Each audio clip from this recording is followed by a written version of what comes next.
Conversaciones filosóficas por WIS Estéreo. Un encuentro y un diálogo con las filósofas, los filósofos, el análisis, la reflexión y la crítica. Bienvenidos.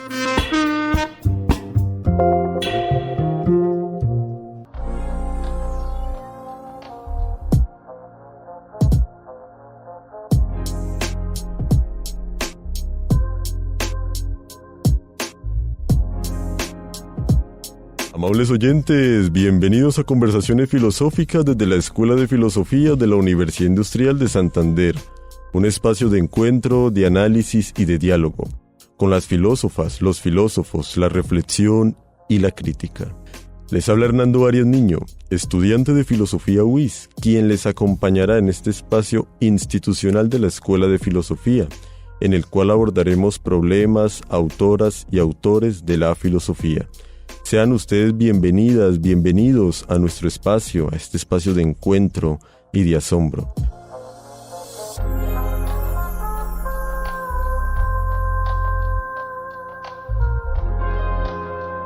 En el programa de hoy nos acompaña nada más ni nada menos que la profesora Daisy Bernal, profesora de la Escuela de Filosofía UIS.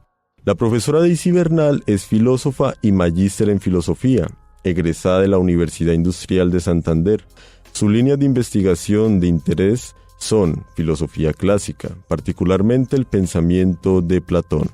Presenta en este programa, en esta emisión del día de hoy, su investigación sobre la epistemología de Platón en las obras República, Teeteto, Banquete, Fedro y Timeo. Estimada profesora Daisy, ¿cómo vas? Bienvenida.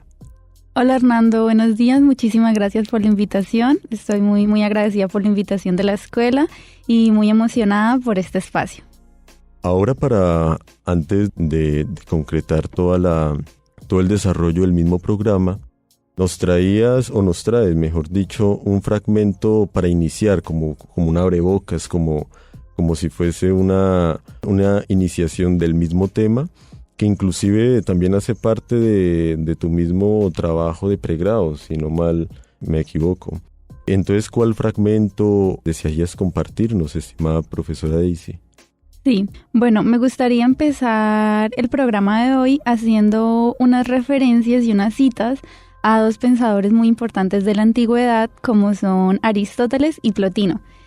La lección de estas citas que voy a traer a continuación es que quiero precisamente que discutamos en torno a estas referencias de estos pensadores sobre Platón. Entonces, la primera cita que voy a leer se encuentra en el libro 1 de la Metafísica, concretamente en el pasaje 987a a 987b, y dice: en efecto, familiarizado primero, desde joven, con Cratilo y con las opiniones heracliteas de que todas las cosas sensibles están eternamente en devenir y que no es posible la ciencia acerca de ellas, posteriormente siguió pensando de este modo al respecto. Como, por otra parte, Sócrates se había ocupado de temas éticos y no, en absoluto, de la naturaleza en su totalidad, sino que buscaba lo universal en aquellos temas, habiendo sido el primero en fijar la atención en las definiciones, Platón lo aceptó, si bien supuso, por tal razón, que aquello que no se da en el ámbito de las cosas sensibles, sino en otro tipo de realidades, y que es imposible que la definición común corresponda a alguna de las cosas sensibles, dado que están eternamente cambiando. Esa es la cita de Aristóteles. Y la cita de Plotino la encontramos en las Eneadas. Platón no admite que la percepción sensible nos proporcione verdadera ciencia. Para él, el conocimiento verdadero es del alma, cuando ésta se vuelva hacia sí misma y hacia las realidades inteligibles. Estimada profesora Daisy, ¿qué podríamos decir alrededor de estos dos fragmentos que nos compartes, tanto el de Aristóteles como el de Plotino? Bueno, pues tradicionalmente se ha considerado que Platón rechaza tajantemente la percepción o aiestesis en el proceso epistemológico o de adquisición del conocimiento. Esto lo podemos evidenciar en las citas mencionadas anteriormente. De hecho, en el Teeteto se puede encontrar explícitamente tal afirmación, exactamente en el pasaje 186d. Me permito leer la cita. El saber no radica en nuestras impresiones, sino en el razonamiento que hacemos acerca de estas. Aquí, efectivamente, es posible aprender el ser y la verdad, pero allí es imposible, y decimos que esto, el percibir, no participa en la aprehensión de la verdad, pues no participa de la aprehensión del saber, luego tampoco de la aprehensión del saber. En este programa me gustaría ofrecer una lectura distinta a ese aparente rechazo que Platón ofrece de la percepción, y quisiera rescatar este nivel de conocimiento, más allá de encontrarse, digamos, como el primer paso para acceder a un conocimiento verdadero. Quisiera verlo desde otra óptica y por eso traje las citas mencionadas. Es un tema bastante situado, sobre todo cuando uno vuelve a pensar, digamos, no solamente de una manera histórica, sino ya más centrada en el pensamiento clásico. Quizás es un pensamiento que de una u otra forma a veces pasamos como tan desapercibidos, sobre todo con el tema de la percepción y aquel dilema que te traía Platón con ello. Ya antes de entrar en materia, como solemos decir, ¿qué pregunta o cuestión al pensamiento desearías plantear a nuestras radioescuchas, a nuestros radioescuchas, antes de entrar en la pausa? Bueno, pues yo considero que debido a la herencia platónica nosotros hemos llegado a considerar que la percepción se presenta como una forma de conocimiento incorrecto o que nos suele engañar. La pregunta que quisiera hacerle a nuestros oyentes es si es cierto que la percepción no puede ser un recurso fiable en la búsqueda de un conocimiento verdadero. ¿Acaso la percepción no nos puede entregar algo que sea importante para continuar la búsqueda de este proceso? Ya regresamos.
Amables oyentes, están en sintonía de los 96.9 MHz WIS Estéreo, la voz de la universidad. En este su espacio, conversaciones filosóficas desde la Escuela de Filosofía WIS. En el programa de hoy, percepción y conocimiento en Platón. Estimada profesora Daisy, ya con toda esta introducción que acabaste de compartirnos, desearía que comenzáramos por lo siguiente. ¿Cómo entiende Platón el papel de la percepción sensible y del eros en el proceso de ascenso del conocimiento, desde lo particular hasta la belleza en sí, según la alegoría de la caverna y la línea epistemológica? Bueno, vamos a referirnos en primer lugar a la percepción y posteriormente al eros.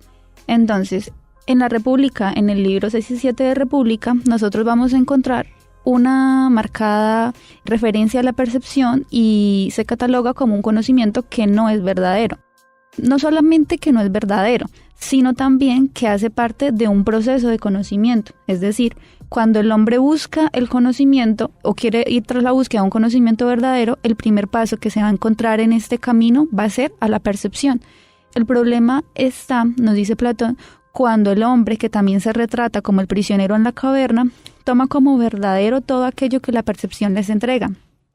Platón reconoce que esta percepción no es verdadera y, no obstante, la pone como este primer paso. Es importante reconocer no solo que no es verdadera, sino que hay algo más verdadero a partir de ella y emprender el recorrido.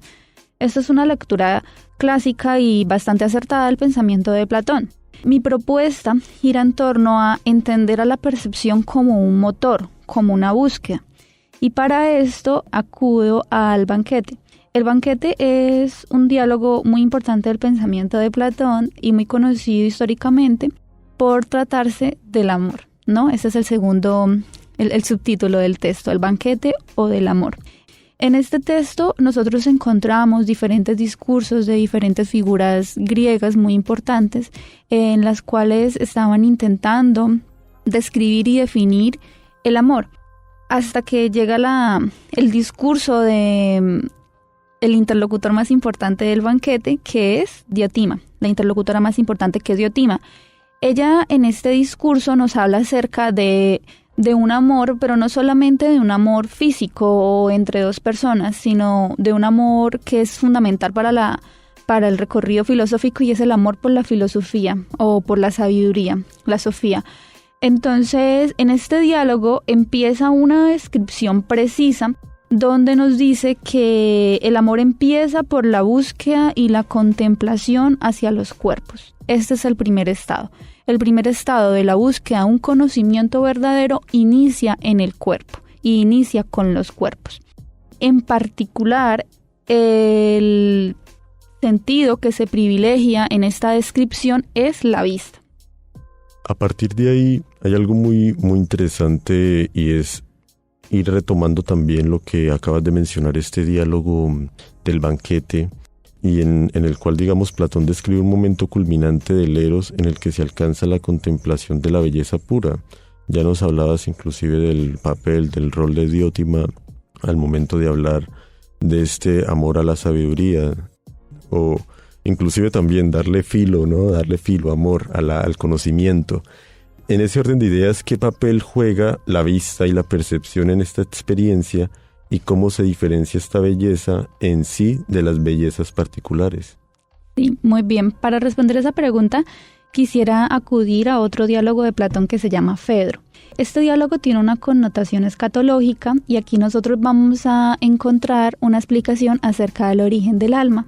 Explicaré el mito, y básicamente Platón nos dice que todas las almas humanas habitan un lugar que se llama el topos hiperuráneos. En este lugar donde habitan todas las almas, el alma tiene relación y puede ver, porque ese es el verbo que utiliza, ver las ideas y experimentarlas, conocerlas, aprenderlas. En este proceso, el alma debe caer necesariamente en un cuerpo humano.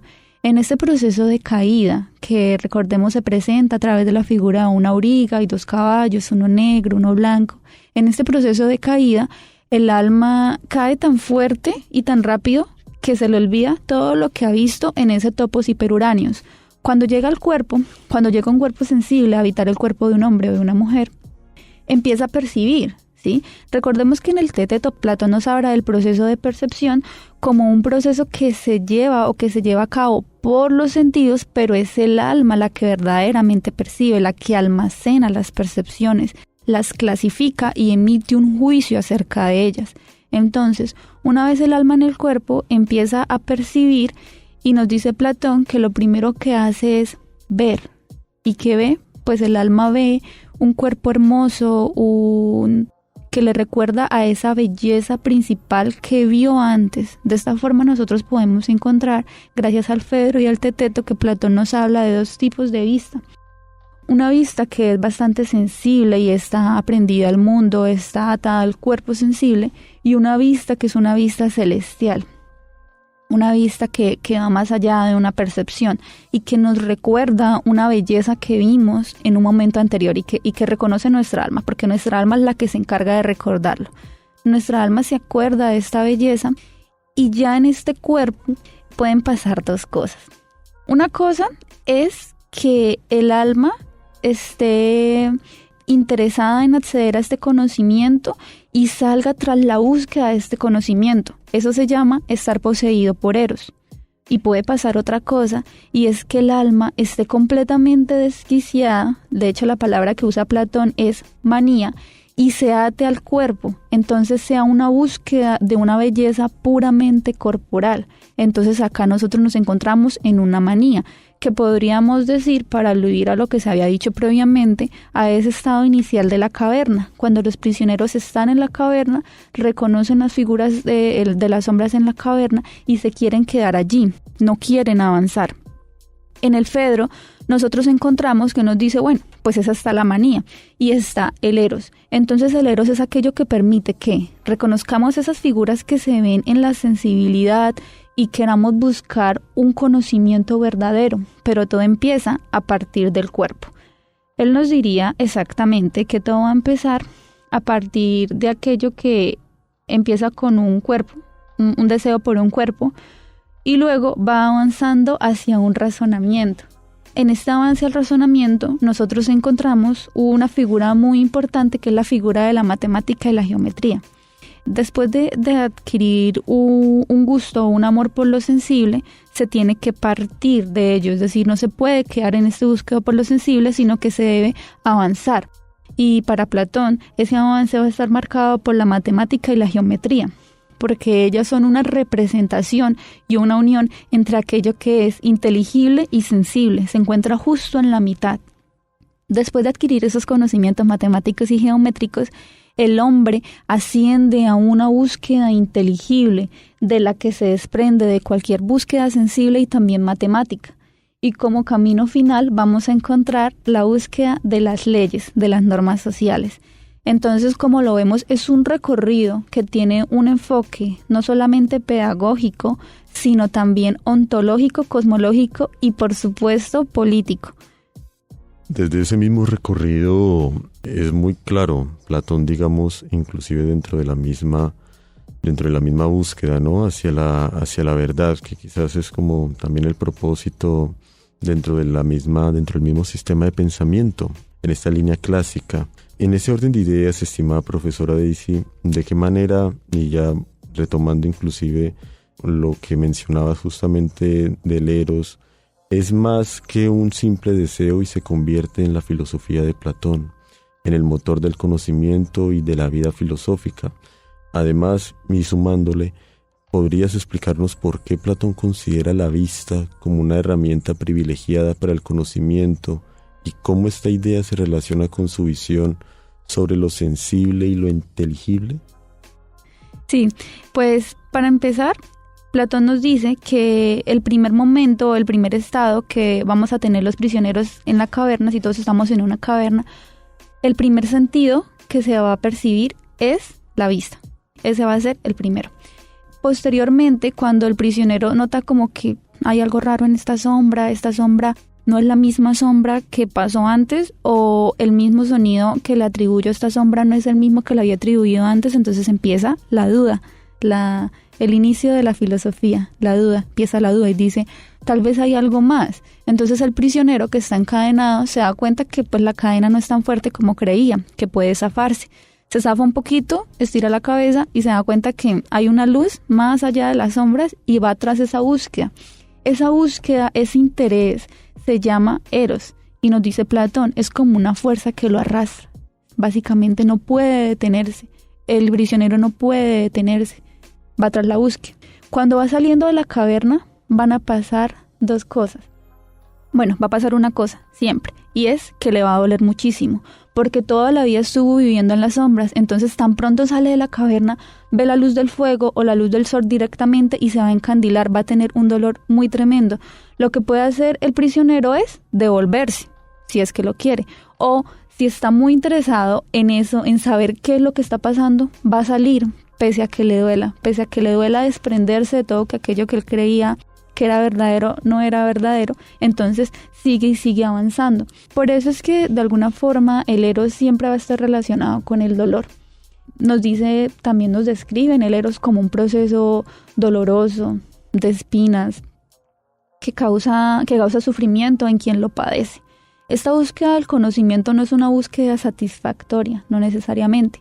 De hecho, cuando el prisionero sale de la caverna y regresa, lo primero que va a pasar al regresar de la caverna es que los otros prisioneros lo van a tildar de loco y lo van a rechazar. Pero es una responsabilidad devolverse. El filósofo no es solamente aquel que logra salir de la caverna, tiene el conocimiento verdadero, puede apreciar el sol, tiene alguna idea sobre las normas de conducta, sino que se devuelve a la caverna para enseñarle a los otros a salir. En este sentido, es la vista de este primer estado. Yo quise que no solamente se rescatara el lugar de la percepción por ser el primer estado de la caverna, porque es mucho más que eso. No solamente el primer estado, es el estado que permite el nacimiento del eros, que es fundamental para todo el proceso. Hay algo muy interesante y es ver lo presente, lo situado y de una u otra forma la relevancia sobre todo del mito de la caverna, que uno digamos tanto cuando lo lee o ya sea en el colegio o inclusive en el mismo pregrado, quizás uno lo toma también como una narrativa, ¿no? Una narrativa simplemente que salir, conocer la verdad, pero es interesante ya con los planteamientos que nos sitúas, como esa percepción, ¿no? También como hace parte del motor de conocer, de empezar también inclusive a dudar. En ese orden de ideas, estimada profesora Daisy, había una frase que nos traías para finalizar y quisiera invitarte para que antes de terminar esta emisión pudieras compartirla y un mensaje final alrededor de ella. Sí, bueno, voy a leer la cita primero. ¿Listo? Entonces la cita pertenece al diálogo Fedro, concretamente desde el pasaje 249c, y dice: conviene, en efecto, que el hombre se dé cuenta que lo que dicen las ideas, yendo de muchas sensaciones a aquello que se concentra en el pensamiento, esto es, por cierto, la reminiscencia de lo que vio en otro tiempo nuestra alma, cuando iba en camino a la divinidad. Me parece que este es un pasaje que retrata precisamente la importancia de la percepción en el proceso del conocimiento, y no solamente como recuerdo, sino, lo repito, como ese nacimiento de aquello que permite que el hombre siga avanzando en la búsqueda del conocimiento. Entonces, para finalizar, quisiera decir a nuestros oyentes que tradicionalmente se ha considerado que Platón rechaza la percepción sensible en el proceso de conocimiento. Incluso, nosotros podemos encontrar esta afirmación explícitamente en el Tetetum. En este espacio quise rescatar este lugar, el lugar de la percepción en el proceso de conocimiento, no solamente porque es el primer paso, sino porque es por la percepción y en la percepción donde nace el impulso de Eros, también conocido como erotológico, que es fundamental en todo el proceso de conocimiento. Muchas gracias. De verdad le agradecemos, estimada profesora Daisy, por compartir, por situarnos, por permitir también esta intención de asombro, sobre todo con lo que también uno quizás desde sus propios recuerdos sobre la filosofía clásica, bueno, entonces el cuerpo es la prisión del alma, entonces no, nada que no tenga que ver lo tangible, entonces es verdadero, pero es interesante cómo lo sitúas desde la misma percepción, y creo que desde la percepción y que permite el conocimiento, inclusive visto desde Platón, nos permite una idea más centrada de abordar todos estos puntos que nos has compartido en esta emisión. De verdad te agradecemos por tus saberes, tus reflexiones, y esperamos nuevamente contar con tu participación en nuestro espacio de la reflexión y la crítica. Muchas gracias por la invitación. Amables oyentes, llegamos al final de esta edición de Conversaciones Filosóficas desde la Escuela de Filosofía UIS. Gracias por su sintonía. Los invitamos a una nueva edición del programa institucional de la Escuela de Filosofía UIS. Con ustedes hasta este momento les acompañó Hernando Arias Niño.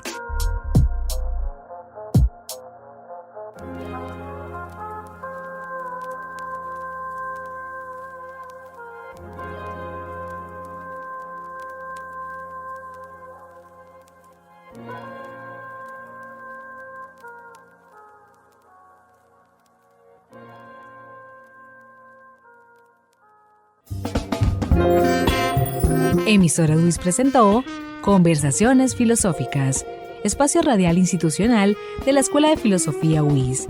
Sintonícenos todos los lunes a las 11:30 am en los 96.9 MHz, UIS Estéreo, la voz de la universidad.